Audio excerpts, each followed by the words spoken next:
أعوذ بالله من الشيطان الرجيم. بسم الله الرحمن الرحيم. وقالت اليهود ليست النصارى على شيء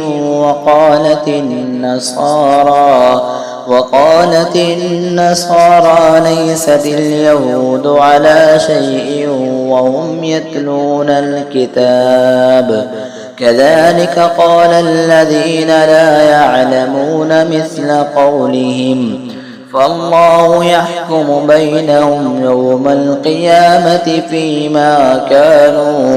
فيما كانوا فيه يختلفون.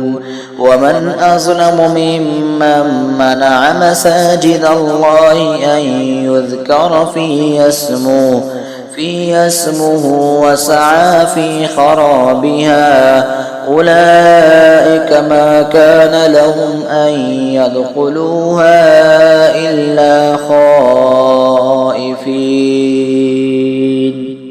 لهم في الدنيا خزي ولهم في الآخرة عذاب عظيم.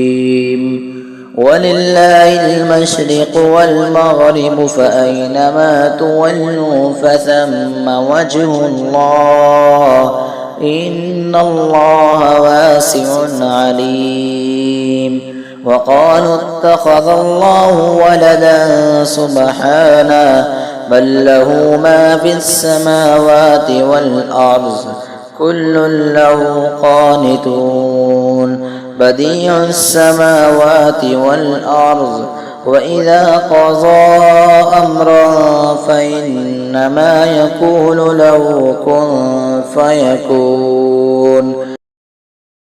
وقال الذين لا يعلمون لولا يكلمنا الله أو تأتينا آية كذلك قال الذين من قبلهم مثل قولهم تشابهت قلوبهم قد بينا الآيات لقوم يوقنون.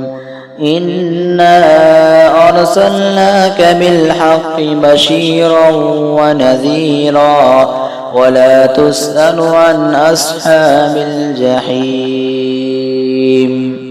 ولا ترضى عنك اليهود ولا النصارى حتى تتبع ملتهم قل إن هدى الله هو الهدى ولئن اتبعت أهواءهم بعد الذي جاءك من العلم ما لك من الله من ولي ولا نصير.